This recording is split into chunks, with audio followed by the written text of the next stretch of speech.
Hello friends, welcome back to our channel Study Book में आपका बहुत बहुत स्वागत है। आज हम लोग वेस्ट बंगाल बोर्ड के क्लास 10 के एक हिंदी निबंध नौबत खाने में इबादत इसको हम लोग पढ़ने वाले हैं। सबसे पहले हम निबंध के बारे में समझेंगे कि इस निबंध के माध्यम से लेखक क्या कहना चाहते हैं और इस नौबत खाने इबादत जो निबंध है इसमें क्या बताया गया है, और उसके बाद इसका हम पंक्तियों के माध्यम से आपको व्याख्या करते हुए चलेंगे। तो पूरी जो निबंध है उसको आप शिद्दत से देखिए। मैंने जहाँ जहाँ अंडरलाइन कर लिया है और ये क्वेश्चन आपके एग्ज़ाम बोर्ड और सेंटअप दोनों में पूछे जाएंगे, तो आप पूरी शिद्दत से क्लास को देखिए। इस वीडियो को देख लेने के बाद आपको कोई भी और क्लास देखने की ज़रूरत नहीं पड़ेगी। तो दो निबंध है, धूमकेतु और नौबत खाने में इबादत। तो नौबत खाने में इबादत बहुत ही महत्वपूर्ण आपका निबंध है। सबसे पहले हम समझते हैं नौबत खाने में इबादत, इसका जो शीर्षक है वह क्या है।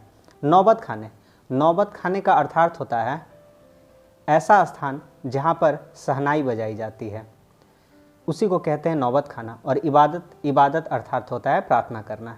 तो नौबत खाने में इबादत जो इसका शीर्षक है। नौबत खाने में इबादत प्रसिद्ध शहनाई वादक उस्ताद बिस्मिल्लाह खां पर रोचक शैली में लिखा गया व्यक्ति चित्र है। किस पर लिखा गया है? बिस्मिल्लाह खां जी पर, जो कौन सा वाद्य यंत्र बजाते हैं? शहनाई बजाते हैं। इस निबंध में लेखक ने बिस्मिल्लाह खां का जीवन परिचय दिया है, साथ ही उनकी संगीत साधना, सादगी भरा जीवन, विनम्र स्वभाव, उनकी रुचियों तथा सांप्रदायिक सौहार्द का भी वर्णन किया है। इस पाठ में लेखक ने यह भी स्पष्ट किया है कि संगीत एक आराधना है, इसके अपने शास्त्र हैं और विधि विधान है। संगीत शास्त्र का परिचय तो आवश्यक है ही, साथ ही उसका अभ्यास भी जरूरी है। अभ्यास के लिए गुरु शिष्य परंपरा जरूरी है, धैर्य जरूरी है, लगन जरूरी है, और वह धैर्य लगन बिस्मिल्लाह खां में रहा। उन्होंने 80 वर्षों तक संगीत की साधना की है। बिस्मिल्लाह खां को भारत के सर्वोच्च सम्मान भारत रत्न से नवाजा गया है। जीवन के इतने श्रेष्ठ पुरस्कार मुकाम पर पहुंचने के बाद भी उनमें अहंकार का नाम मात्र नहीं है। चलिए अब हम इस निबंध को पंक्तियों से समझना शुरू करते हैं। सन 1916 से 1922 के आसपास की काशी, पंचगंगा घाट स्थित बालाजी मंदिर की ड्योढ़ी का नौबत खाना और नौबत खाने से निकलने वाली मंगल ध्वनि। अमीरुद्दीन अभी सिर्फ 6 साल का है। आपसे प्रश्न पूछा जाएगा अमीरुद्दीन कितने वर्ष का है? अभी 6 वर्ष का। और उसका बड़ा भाई शमसुद्दीन 9 साल का है, और दोनों में कितने साल का अंतर है? 3 साल का। अमीरुद्दीन को पता नहीं है कि राग किस चिड़िया को कहते हैं। अमीरुद्दीन को क्या नहीं पता है? अमीरुद्दीन को यह नहीं पता है कि राग क्या होता है, राग किस चिड़िया को कहते हैं। और ये लोग हैं मामू जान वगैरह जो बात बात पर भीम पलासी और मुल्तानी कहते रहते हैं। जो एक छोटा लड़का है 6 वर्ष का अमीरुद्दीन, वह हमेशा यही सोचता रहता है कि यह राग किस चिड़िया को कहते हैं, और ये हमारे जो मामू लोग हैं, मामू जान हैं, वे पता नहीं भीम पलासी मुल्तानी क्या क्या कहते रहते हैं। क्या वाजिब मतलब हो सकता है इन शब्दों का? इस लिहाज से अभी उम्र नहीं है। वह तो मात्र 6 वर्ष का छोटा बच्चा है, और उसकी समझ में यह सब नहीं आता है कि यह जो भीम पलासी और मुल्तानी एक प्रकार का राग है, एक प्रकार का संगीत है। अमीरुद्दीन की जान सके इन भारी शब्दों का वजन कितना होगा। गोया इतना जरूर है कि अमीरुद्दीन व शमसुद्दीन के मामा द्वय सादविक हुसैन तथा अली बख्श देश के जाने माने शहनाई वादक हैं। आपसे पूछा जाएगा कि अमीरुद्दीन और शमसुद्दीन के जो मामा हैं उनका नाम क्या है? सादिक हुसैन और अली बख्श। ये दोनों उसके कौन थे? सादिक हुसैन और अली बख्श, ये दोनों उसके मामा हैं। और क्या बजाते हैं? कौन सा यंत्र बजाते हैं? शहनाई वादक, शहनाई वाद्य यंत्र बजाते हैं। विभिन्न रियासतों के दरबार में बजाने जाते रहते हैं। रोज नामचे में बालाजी का मंदिर सबसे ऊपर आता है। हर दिन की शुरुआत वहीं ड्योढ़ी पर होती है। मंदिर के विग्रहों की पता नहीं कितनी समझ है, जो रोज बदल बदल कर मुल्तानी, कल्याण, ललित और कभी भैरव राग को सुनते रहते हैं। ये खानदानी पेशा है अली बख्श के घर का। उनके अब्बा जान भी यहीं ड्योढ़ी पर शहनाई बजाते रहते हैं। अमीरुद्दीन का जन्म डुमरांव, बिहार के एक संगीत प्रेमी परिवार में हुआ है। अमीरुद्दीन का जन्म डुमरांव, बिहार के संगीत प्रेमी परिवार में हुआ। कहाँ पर जन्म हुआ था? डुमरांव में, जो कि कहाँ स्थित है? बिहार में। 5-6 वर्ष डुमराव में बिताकर वह नाना के घर आ गया। कितने वर्ष के बाद वह नाना के घर आया था? 5 से 6 वर्ष के बाद। ननिहाल काशी में आ गया। नाना घर कहाँ था? काशी में। बिहार से कहाँ पर आ गया? उत्तर प्रदेश, काशी। डुमराव का इतिहास में कोई स्थान बनता हो ऐसा नहीं लगा कभी भी, पर यह जरूर है कि शहनाई और डुमराव एक दूसरे के लिए उपयोगी है। डुमराव का कोई भी इतिहास नहीं है, लेकिन हम जैसे जैसे पाठ को आगे पढ़ेंगे हमें पता चलता जाएगा कि डुमराव आज कितना प्रसिद्ध हो चुका है और किन कारणों से हुआ है, यह भी हम लोग देखेंगे। शहनाई बजाने के लिए रीड का प्रयोग होता है। शहनाई बजाने के लिए किसका प्रयोग होता है? रीड का। रीड के अंदर से पोली होती है जिसके सहारे शहनाई को फूंका जाता है। शहनाई बजाने के लिए रीड का प्रयोग होता है। रीड अंदर से पोली होती है जिसके सहारे शहनाई को फूंका जाता है। पोली अर्थात खोखली। रीड नरकट एक प्रकार की घास से बनाई जाती है। जो रीड है नरकट से बनाई जाती है, अर्थात नरकट क्या है? एक प्रकार का घास है जो डुमराव में मुख्यतः सोन नदी के किनारों पर पाई जाती है। बहुत ही महत्वपूर्ण प्रश्न है यह। जो शहनाई है उसकी रीड बनाने के लिए रीड किससे बनाई जाती है? एक प्रकार की घास से, जो कहाँ मिलता है? डुमराव में, मुख्यतः सोन नदी के किनारे। इतनी ही महत्ता है इस समय डुमराव की, जिसके कारण शहनाई जैसा वाद्य बजता है। फिर अमीरुद्दीन, जो हम सब के प्रिय हैं, अपने उस्ताद बिस्मिल्लाह खां साहब। हमने उतना देर से पढ़ा और आपको यह नहीं बताया कि अमीरुद्दीन कौन है, लेकिन यहाँ पर अब पता चल गया आपको कि अमीरुद्दीन कौन है। तो अमीरुद्दीन वही है जो आगे चलकर किस नाम से विख्यात होते हैं? उस्ताद बिस्मिल्लाह खां साहब। उनका जन्म स्थान भी डुमराव ही है। तो अभी हम लोग पढ़े थे अमीरुद्दीन का जन्म डुमराव में हुआ था, वही अमीरुद्दीन है। कौन? उस्ताद बिस्मिल्लाह खां, जो कि भारत रत्न से सम्मानित उस्ताद बिस्मिल्लाह खां जी हैं। उनका जन्म भी स्थान भी डुमराव ही है। इनके परदादा उस्ताद सलार हुसैन खां डुमराव निवासी थे। बिस्मिल्लाह खां उस्ताद पैगंबर बख्श खां और मिट्ठन के छोटे शहजादे हैं। बिस्मिल्लाह खां के पिताजी का नाम क्या है? पैगंबर बख्श खां, और माता का नाम क्या है? मिट्ठन। तो आपको बहुत ही प्रश्न पूछा जाएगा, बहुत ही महत्वपूर्ण प्रश्न है, ठीक है। बिस्मिल्लाह खां जी के पिताजी का नाम पैगंबर बख्श खां और माता का नाम मिट्ठन है। अमीरुद्दीन की उम्र अभी 14 साल है। मसलन बिस्मिल्लाह खां की उम्र अभी 14 साल है। अमीरुद्दीन वही है जो बिस्मिल्लाह खां है। अब वे कितने वर्ष के हो गए? 14 वर्ष के। मसलन मतलब कि अर्थात बिस्मिल्लाह खां की उम्र अभी 14 साल की है। वही काशी है, वही पुराना बालाजी का मंदिर जहाँ बिस्मिल्लाह खां को नौबत खाने रियाज के लिए जाना पड़ता है। बिस्मिल्लाह खां जो है रियाज का अर्थात होता है अभ्यास। जैसे कि आप परीक्षा आता है तो आप भी रियाज करते हैं एक तरह से, यानी कि अभ्यास करते हैं। आप मैथ्स बनाते हैं या पढ़ते हैं तो वह एक तरह से अभ्यास ही है, ताकि आपको क्वेश्चन आंसर याद हो और अब एग्ज़ाम में लिख पाएँ। उसी तरह से बिस्मिल्लाह खां जी जो शहनाई बजाते थे उसके लिए वह रोज़ क्या करते थे? रियाज करते थे। आपने संगीत में बहुत बार सुना होगा रियाज। मगर एक रास्ता है बालाजी मंदिर तक जाने का। यह रास्ता रसूलन बाई और बतूलन बाई के यहाँ से होकर जाता है। इस रास्ते से अमीरुद्दीन को जाना अच्छा लगता है। इस रास्ते न जाने कितने तरह के बोल बनाओ, कभी ठुमरी, कभी ठप्पे, कभी दादरा के माफर्त डेवड़ी तक पहुँचते रहते हैं। रसूलन और बतूलन जब गाती है तब अमीरुद्दीन को खुशी मिलती है। अपने ढेरों साक्षात्कारों में बिस्मिल्लाह खां साहब ने स्वीकार किया है कि उन्हें अपने जीवन के आरंभिक दिनों में संगीत के प्रति आसक्ति इन्हीं गायिका बहनों को सुनकर मिली है। यह एक प्रकार से उनकी अबोध उम्र में अनुभव की स्लेट पर संगीत प्रेरणा की वर्णमाला रसूलन बाई और बतूलन बाई ने उकेरी है। लेखक के अनुसार बिस्मिल्लाह खां भी बचपन में आम बालकों की ही तरह थे। वे गायिका रसूलन बाई और बतूलन बाई का सामीप्य पाकर उन्हें संगीत के प्रति प्रेरणा मिली। बचपन से ही खां साहब महत्वाकांक्षी थे।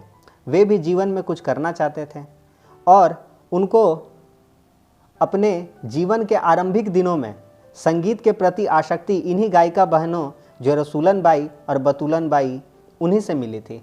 उन्हीं को देखकर और उन्हीं को सुनकर उस्ताद बिस्मिल्लाह खां जी को संगीत के प्रति इतना प्रेम हो जाता है। और यह बहुत सारे यह जो संगीत की प्रेरणा है इन्हीं दोनों बहनों से बिस्मिल्लाह खां साहब को मिली है। और अपने ढेरों साक्षात्कारों अर्थात जिसे इंटरव्यू कहते हैं उस इंटरव्यू में भी बिस्मिल्लाह खां ने बताया है कि संगीत के प्रति इनकी रुचि कैसे बढ़ती है, तो यही दो जो बहनें थी, रसूलन बाई और बतूलन बाई, इन्हीं के माध्यम से इन्हें संगीत के प्रति इतनी आसक्ति होती है। तो ये प्रश्न भी आपसे पूछा जाएगा। चलिए बढ़ते हैं आगे।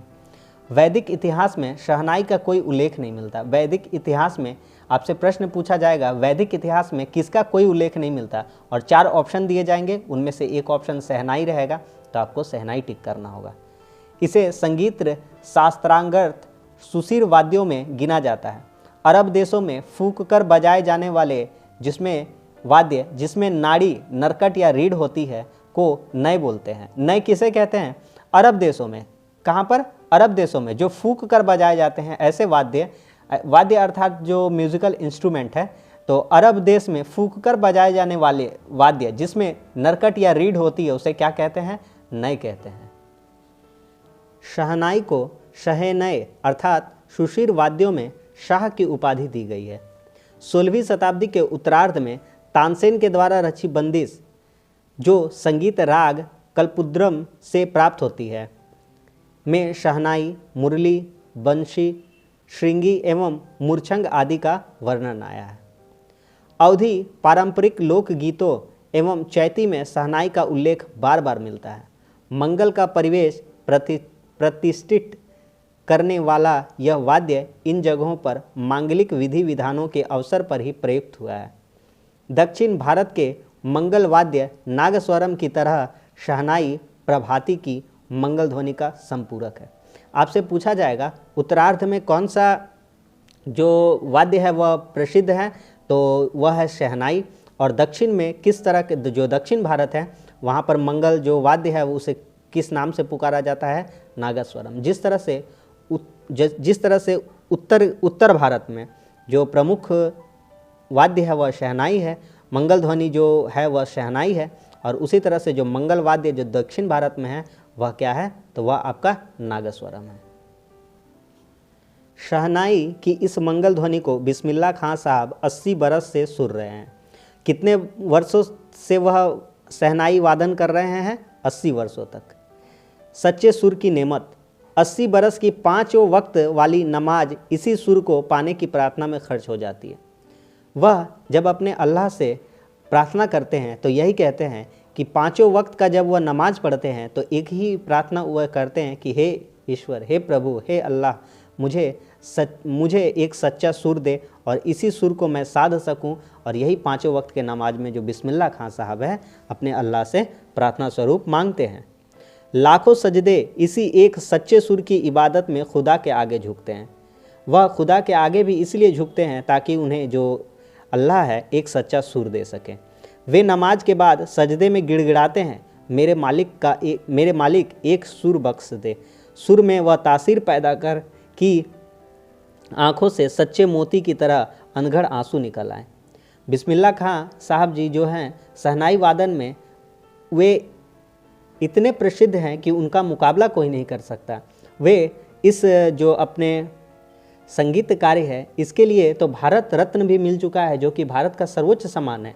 फिर भी वह अपने जो ईश्वर है उसके प्रति यही प्रार्थना करते हैं कि हे अल्लाह मुझे एक सुर बख्श दे। इस प्रकार हम देखते हैं कि वे अपने संगीत कला से कितना अधिक प्रेम करते हैं कि वे अपने जो क्षेत्र है उनमें माहिर है, फिर भी वह अल्लाह के प्रति, अपने जो ईश्वर है उनके प्रति सजदे करते हैं और कहते हैं कि मुझे बस एक सुर बख्श दे। सुर में वह तासीर पैदा कर कि आंखों से सच्ची मोती की तरह अनगढ़ आंसू निकल आए। उनको यकीन है कि कभी खुदा यूं ही उन पर मेहरबान होगा और अपनी झोली से सुर का फल निकालकर उनकी ओर उछालेगा, फिर कहेगा ले जा अमीरुद्दीन, इसको खा ले और कर ले अपनी मुराद पूरी। तो खां साहब को, जो उस्ताद बिस्मिल्लाह खां साहब है, उन्हें क्या विश्वास है? उन्हें विश्वास है कि खुदा उन पर मेहरबान कभी न कभी होगा और अपनी झोली से सुर का फल निकालकर उनकी तरफ उछालेगा और कहेगा ले जा अपनी मुराद पूरी कर ले। अपने ऊहाँ पोहों से बचने के लिए हम स्वयं किसी शरण, किसी गुफा को खोजते हैं जहाँ अपनी दुश्चिंताओं, दुर्बलताओं को छोड़ सके और वहाँ से फिर अपने लिए एक नया तिलिस्म गढ़ सके। हिरन अपनी ही महक से परेशान पूरे जंगल में उस वरदान को खोजता है जिसकी गमक उसी में समाई है। 80 बरस से बिस्मिल्लाह खां यही सोचते आए हैं कि 7 सुरों को बरतने की तमीज़ उन्हें सलीक से अभी तक क्यों नहीं आई। यहाँ पर हम देखते हैं कि बिस्मिल्लाह खां साहब की संगीत साधना के प्रारंभिक दिनों की याद उन्हें कैसे आती है। लेखक बिस्मिल्लाह खां साहब के प्रारंभिक दिनों की सुर साधना के संघर्ष की कथा को व्यक्त करते हुए बताने का प्रयास करते हैं कि किस प्रकार मनुष्य के दृढ़ संकल्प से द्विधा की बेड़ियां कट जाती है। जिस प्रकार मनुष्य अपने संशय की स्थिति से मुक्त होने के लिए इधर उधर भटकता है, बहुत ही हाथ पांव मारता है, मंदिर मस्जिद की शरण में जाता है, पर उसे यह नहीं पता चलता कि वह जिसे ढूंढ रहा है वह तो उसी के अंदर है।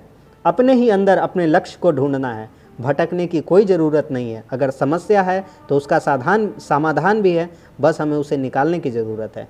वह वस्तु हमें साधना और अभ्यास से ही मिलेगी। कस्तूरी मृग के नाभि कुंड से जब कस्तूरी की सुंग सुंग निकलती है तो वह उस गंध को पाने के लिए जंगल को छान मारता है। यहाँ पर जो लेखक है एक हिरन के माध्यम से हमें समझाते हैं। कहते हैं कि जो कस्तूरी हिरन है उसकी नाभि से एक प्रकार की सुगंध निकलती है और वह पूरे जंगल में फैल जाती है और उस हिरन को भी वह जो सुगंध है बहुत ही अच्छा लगता है, लेकिन वह उस सुगंध को खोजने के लिए दर बदर भटकता रहता है। लेकिन उस हिरन को शायद यह नहीं पता है कि वह जो सुगंध है उसी की नाभि से आ रही है, फिर भी वह परेशान इधर उधर उस सुगंध को पाने के लिए भटकता रहता है। ठीक उसी प्रकार का हाल यहाँ पर बिस्मिल्लाह खां साहब को है। वह अपने कार्य क्षेत्र में इतने माहिर हैं, पर फिर भी वह ईश्वर के सामने यही प्रार्थना करते हैं। 80 वर्षों तक वह रियाज करते हैं, 80 वर्षों तक वह शहनाई की सेवा करते हैं और ईश्वर से यही प्रार्थना करते हैं कि हे प्रभु, यह जो 7 सुर है, सारे गामा पाधा नी, मुझे इन सुरों को बरतने की तमीज़ दे, मुझे सलीक दे, और यह सलीक मुझे क्यों अभी तक नहीं आया है। बिस्मिल्लाह खां और शहनाई के साथ जिस एक मुस्लिम पर्व का नाम जुड़ा हुआ है वह मुहर्रम है। बहुत ज़्यादा इंपॉर्टेंट क्वेश्चन है कि बिस्मिल्लाह खां साहब की शहनाई के साथ किस पर्व का नाम जुड़ा हुआ है यहाँ पर मुस्लिम पर्व का, तो मुहर्रम। मुहर्रम का महीना वह होता है जिसमें शिया मुसलमान हजरत इमाम हुसैन एवं उनके कुछ वंशजों के प्रति आज़ादारी का अर्थात होता है शोक मनाते हैं। पूरे 10 दिन का शोक। कितने दिनों का मुहर्रम में शोक होता है आज़ादारी? 10 दिनों का। वे बताते हैं कि उनके ख़ानदान का कोई व्यक्ति मुहर्रम के दिनों में न तो शहनाई बजाता है और न किसी संगीत के कार्यक्रम में शिरकत करना अर्थात भाग लेना। 8वीं तारीख इनके लिए खास महत्व है। कौन सी तारीख इनके लिए खास होती है? 8वीं। इस दिन खां साहब खड़े होकर शहनाई बजाते हैं। किस दिन खां साहब जो है खड़े होकर बजाते हैं? मुहर्रम के 8वीं तारीख को, मतलब मुहर्रम जब पड़ता है उसकी 8वें दिन या 8वीं तारीख को। इस दिन खां साहब खड़े होकर शहनाई बजाते हैं। वह दाल मंडी में फातमान के करीब 8 किलोमीटर की दूरी तक पैदल रोते हुए नौहा बजाते जाते हैं। नौहा बजाना अर्थात छाती पीटना। इस दिन कोई राग नहीं बजता। राग रागनियों की अदायगी का निषेध है इस दिन। चलिए इन पंक्तियों को हम लोग अच्छे से समझते हैं। इन पंक्तियों में बताया गया है, इन पंक्तियों में लेखक के अनुसार मुहर्रम का महीना शोक का महीना होता है, जिसमें शिया मुसलमान हजरत इमाम हुसैन एवं उनके वंशजों पर हुए अमानुषिक अत्याचार एवं जुल्म के प्रतिवाद स्वरूप शोक मनाया जाता है। बिस्मिल्लाह खां साहब शिया मुसलमान हैं और यह जो पर्व है, जो शिया मुसलमान, यहाँ पर आपको वर्ड मिला है पढ़ने को, शिया मुसलमान, ठीक है। तो जो उस्ताद बिस्मिल्लाह खां साहब है वह मुसलमान हैं। 2 यहाँ पर मुसलमान के जो वर्ग होते हैं, एक शिया और एक सुन्नी। तो उस्ताद बिस्मिल्लाह खां साहब जी जो है शिया मुसलमान है। तो शिया मुसलमान ये जो हजरत इमाम हुसैन हैं और उनके वंशजों के प्रति शोक मनाने का ये लोग रस्म करते हैं। पूरे 10 दिनों तक यह चलता रहता है शोक। और शोक में क्या होता है कि इनके खानदान का कोई भी व्यक्ति संगीत के किसी भी कार्यक्रम में भाग नहीं लेता है।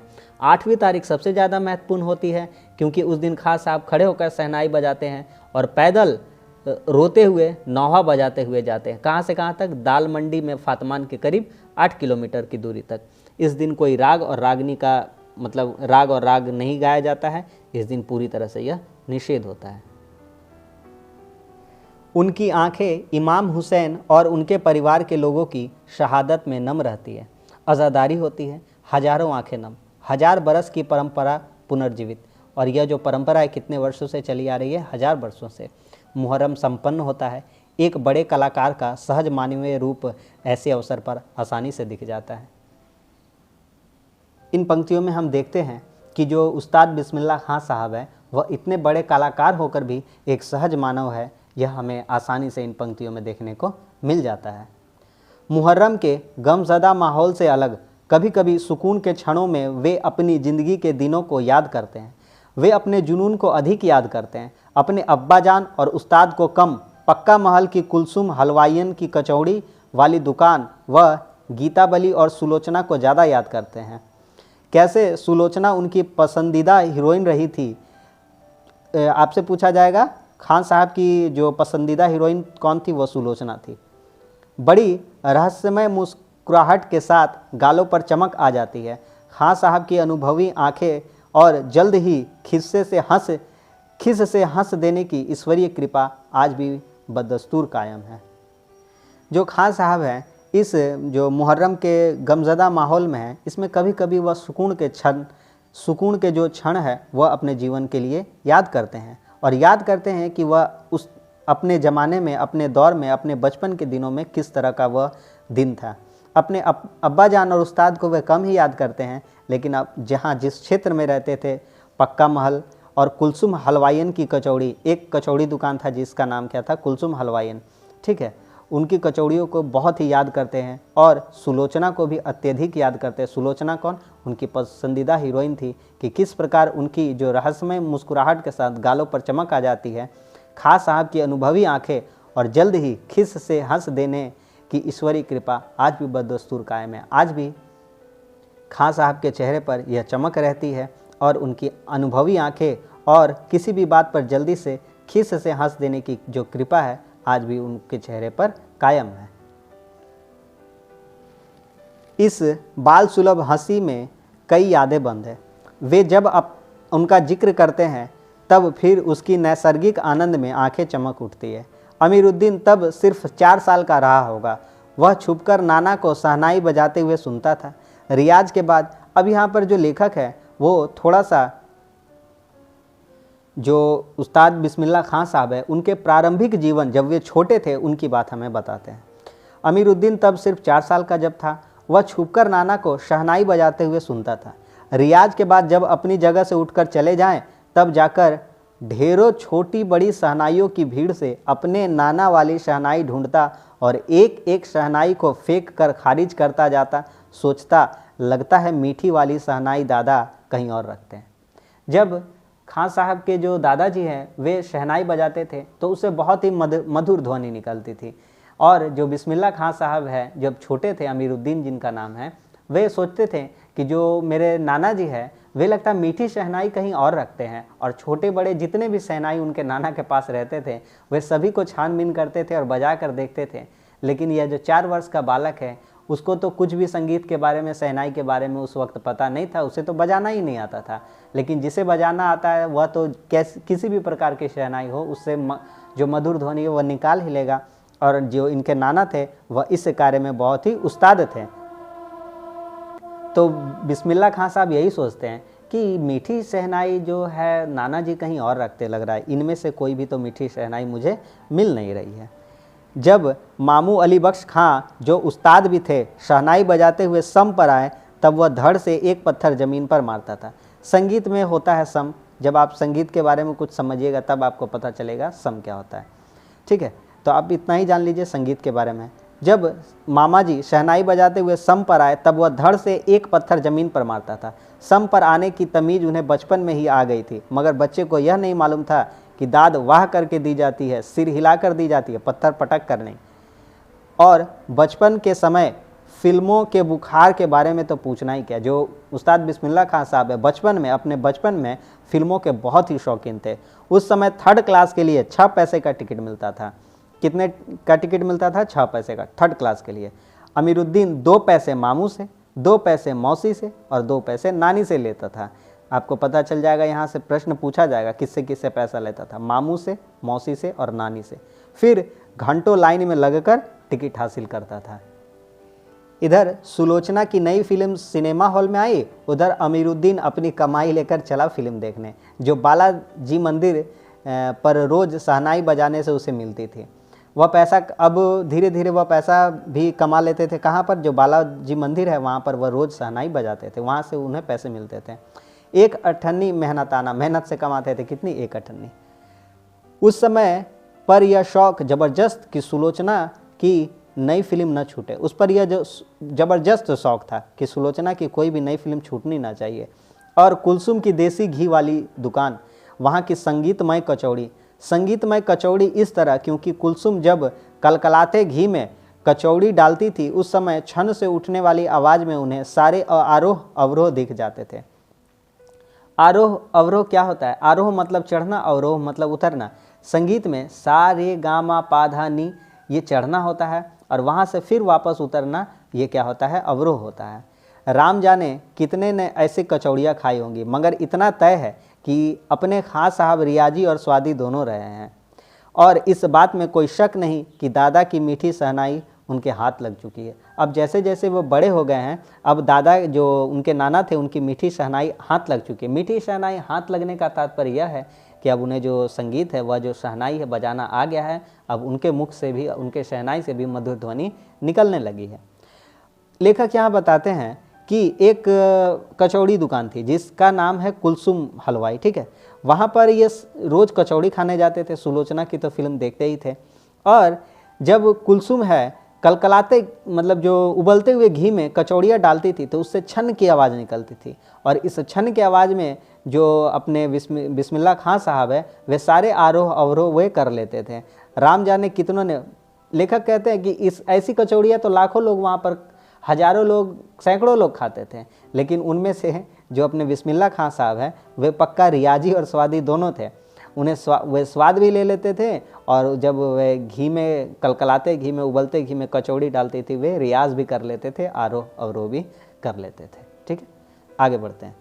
काशी में संगीत आयोजन की एक प्राचीन एवं अद्भुत परंपरा है। आपसे पूछा जाएगा काशी में संगीत आयोजन की एक प्राचीन एवं अद्भुत परंपरा। किसकी अद्भुत परंपरा है? संगीत आयोजन की।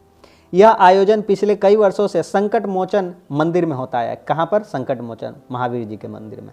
यह मंदिर शहर के दक्षिण में लंका पर स्थित है। कहाँ पर स्थित है? दक्षिण में लंका पर। वह हनुमान जयंती के अवसर पर यहाँ 5 दिनों तक शास्त्रीय एवं उपशास्त्रीय गायन वादन भी उत्कृष्ट सभा होती है। कितने दिनों तक वहाँ पर कार्यक्रम चलता है? 5 दिनों तक। इसमें बिस्मिल्लाह खां अवश्य रहते हैं। अपने मजहब के प्रति अत्यधिक समर्पित उस्ताद बिस्मिल्लाह खां की श्रद्धा काशी विश्वनाथ जी के प्रति भी अपार है। इन पंक्तियों में हम उनके सांप्रदायिक सौहार्द को देखेंगे कि किस तरह वह अपने मजहब का सम्मान करते थे लेकिन दूसरों के धर्म के प्रति उनकी अपार श्रद्धा थी। यह हमें इन पंक्तियों में देखने को मिलेगा। इसमें बिस्मिल्लाह खां अवश्य रहते थे। अपने मजहब के प्रति अत्यधिक समर्पित उस्ताद बिस्मिल्लाह खां की श्रद्धा काशी विश्वनाथ जी के प्रति भी अपार है। वे जब भी काशी से बाहर रहते थे तब विश्वनाथ व बालाजी मंदिर की दिशा की ओर मुंह करके बैठते और थोड़ी देर से ही सही मगर उसी ओर शहनाई का प्याला घुमा दिया जाता और भीतर की आस्था रीढ़ के माध्यम से बजती। खां साहब की एक रीढ़ 15 से 20 मिनट के अंदर गीली हो जाती थी, तब वे दूसरी रीढ़ का इस्तेमाल कर लिया करते थे। वे मुसलमान अवश्य थे लेकिन सभी धर्मों का आदर सम्मान करते थे और जो बालाजी है, काशी विश्वनाथ जी है, उनके प्रति उनकी अपार श्रद्धा थी। वे क्या करते थे? वे नित्य जब वहाँ रहते थे तो उन जो काशी विश्वनाथ मंदिर है, बालाजी का मंदिर है, वहाँ पर तो शहनाई बजाते थे लेकिन जब भी कभी वह उस क्षेत्र से बाहर रहते थे, उस जगह से दूसरी जगह पर कहीं किसी भी कार्य के लिए जाते थे तो वे क्या करते थे? वे रोज़ कम से कम 15 से 20 मिनट के लिए, थोड़ी देर के लिए ही सही, जो काशी से बाहर रहने पर विश्वनाथ व बालाजी मंदिर की दिशा की ओर मुंह करके बैठ जाते थे और थोड़ी देर उनके श्रद्धा के लिए अपनी प्रार्थना व्यक्त करते थे और शहनाई बजाया करते थे। तो इस प्रकार इन पंक्तियों में हमें जो उस्ताद बिस्मिल्लाह खां साहब हैं उनकी सांप्रदायिक सौहार्द को देखने को मिलता है। तो जो उस्ताद बिस्मिल्लाह खां साहब हैं उनके जीवन से हमें बहुत कुछ सीखने को मिलेगा। आप पाठ को पढ़ते चलिए, बहुत ही अच्छा पाठ है, बहुत ही मज़ेदार पाठ है। अक्सर कहते हैं क्या करें मियाँ, ये काशी छोड़कर कहाँ जाएं? गंगा मैया यहाँ, बाबा विश्वनाथ यहाँ, बालाजी का मंदिर यहाँ। यहाँ हमारे ख़ानदान की कई पुश्तों ने शहनाई बजाई है। हमारे नाना तो वही बालाजी मंदिर में बड़े प्रतिष्ठित शहनाई वादक रह चुके हैं। अब हम क्या करें? मरते दम तक न यह शहनाई छूटेगी न काशी। जिस ज़मीन ने हमें तालीम दी, तालीम अर्थात शिक्षा होता है, जहाँ से अदब पाई वे कहाँ और मिलेगी। शहनाई और काशी से बढ़कर कोई जन्नत नहीं इस धरती पर हमारे लिए। यह सब जो हम बता रहे हैं, जिसका व्याख्या अच्छे से कर रहे हैं, आप समझिए यह व्याख्या मूलक प्रश्न में भी पूछा जाएगा।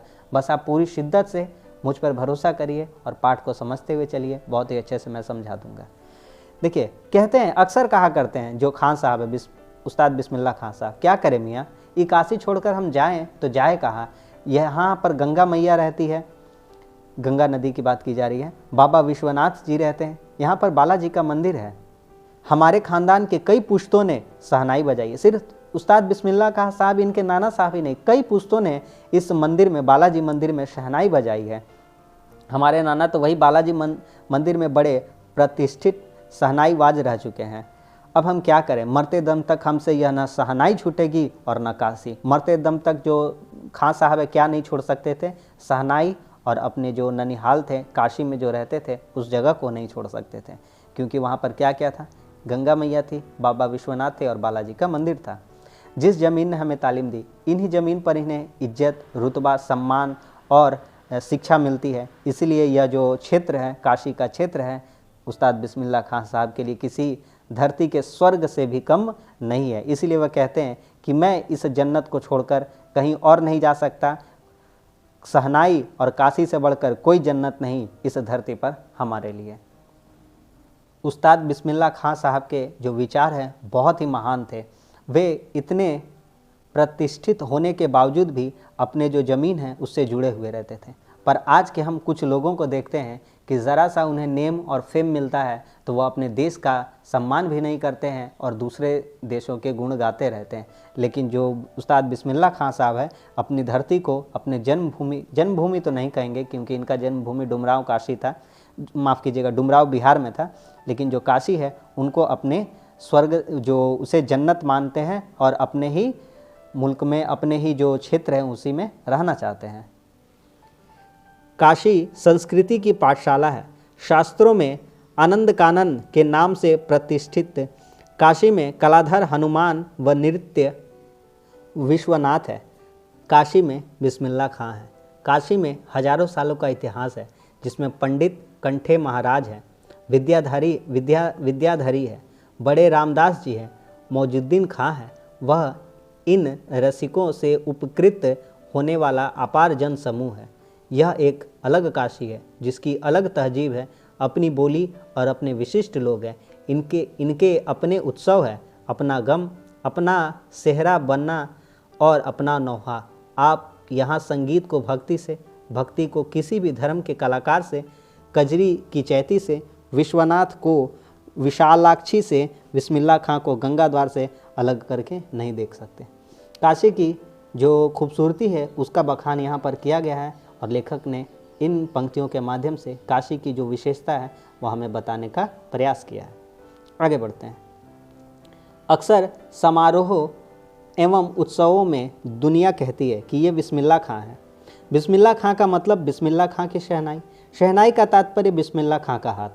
हाथ से आशय इतना भर है कि बिस्मिल्लाह खां की फूंक और शहनाई की जादुई आवाज़ का असर हमारे सिर चढ़कर बोलने लगता है। आप बिस्मिल्लाह खां जी को जब भी उनका नाम भी सुनिएगा तो आपको पता चल जाएगा कि यह किस कार्य के लिए मशहूर हैं। तो आपको पता चल जाएगा कि यह संगीत के क्षेत्र से प्रसिद्धि इन्हें मिली है और ये एक शहनाई वादक हैं। तो इन्हीं पंक्तियों में यह कहा जा रहा है कि बिस्मिल्लाह खां की फूंक और शहनाई की जादुई आवाज़ का असर हमारे सिर चढ़कर बोलने लगता है। शहनाई में सरगम भरा है। खां साहब को ताल मालूम है, राग मालूम है। ऐसा नहीं कि बेताले जाएंगे। शहनाई में 7 सुर निकल पड़े। शहनाई में परवरदिगार गंगा मैया उस्ताद की नसीहत लेकर उतर पड़े। दुनिया कहती सुभान अल्लाह, 30 पर बिस्मिल्लाह खां कहते अल्हम्दुलिल्लाह।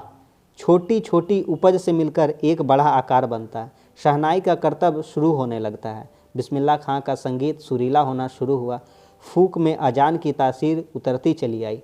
देखते देखते शहनाई 1.5 शतक के साज से 2 शतक का साज बन साजों की कतार में सरताज हो गई। अमीरुद्दीन की शहनाई गूंज उठी।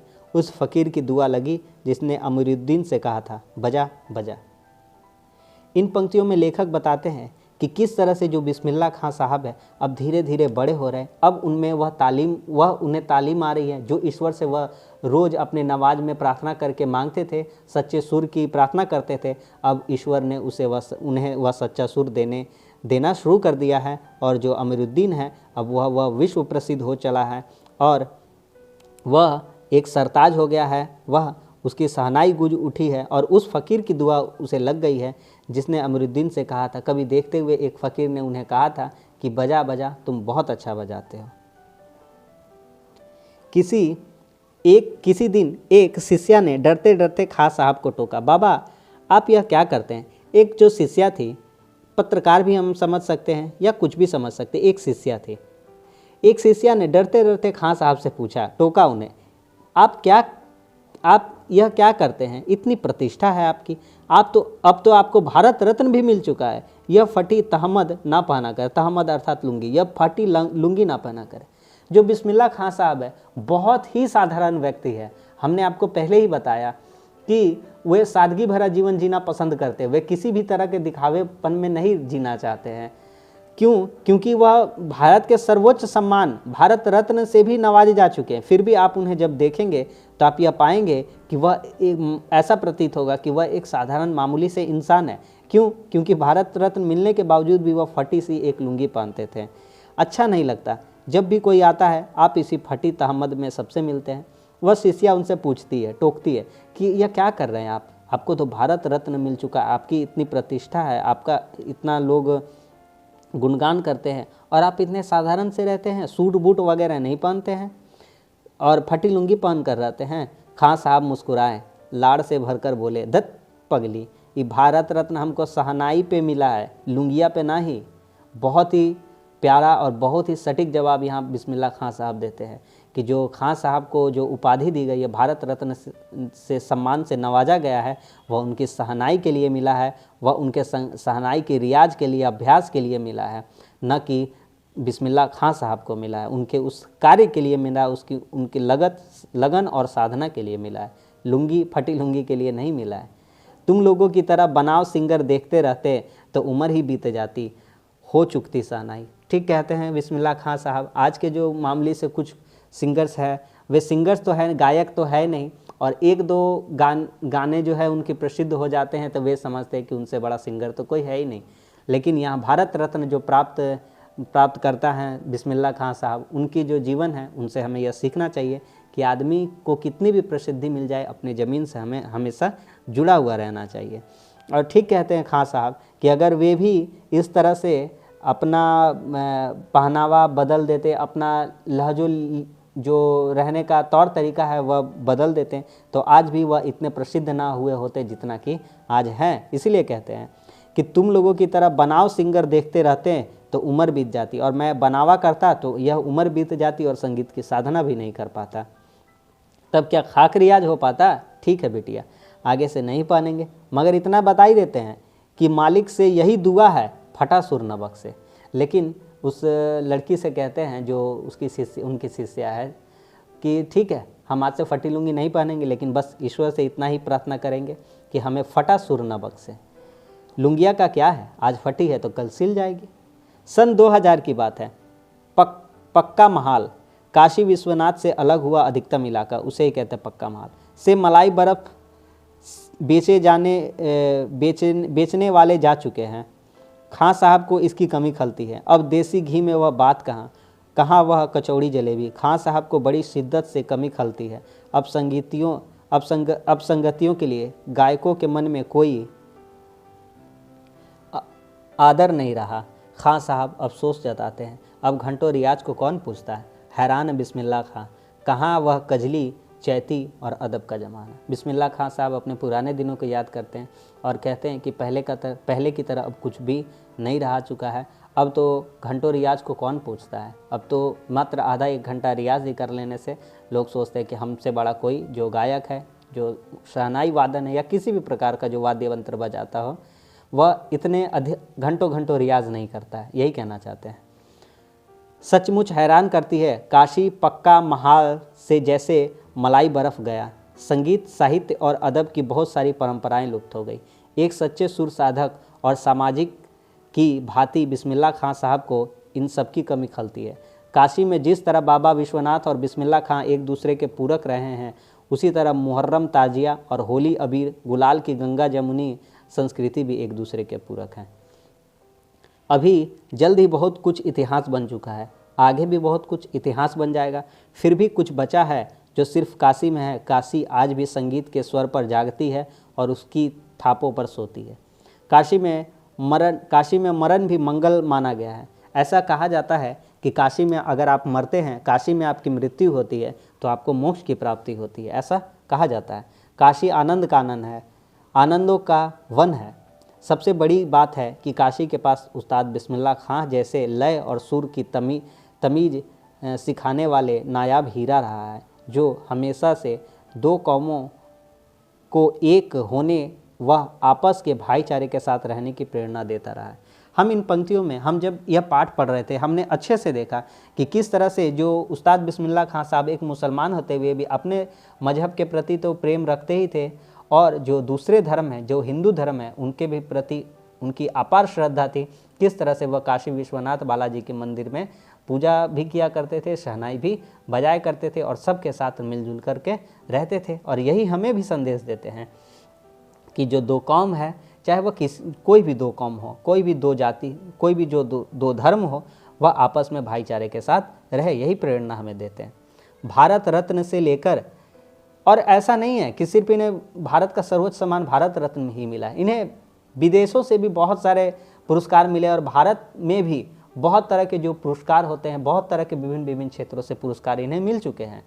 भारत रत्न से लेकर इस देश के ढेरों विश्वविद्यालयों की मानद उपाधियों से अलंकृत व संगीत, नाटक अकादमी पुरस्कार एवं पद्म विभूषण जैसे सम्मानों से नहीं, बल्कि अपनी अजय संगीत यात्रा के लिए बिस्मिल्लाह खां साहब भविष्य में हमेशा संगीत के नायक बने रहेंगे। सिर्फ इन उपाधियों से ही नहीं, लेकिन जो उनके चारित्रिक गुण थे, उनके चारित्रिक गुणों के कारण भी हम उन्हें लंबे समय तक याद रहेंगे और वे संगीत के नायक बने रहेंगे।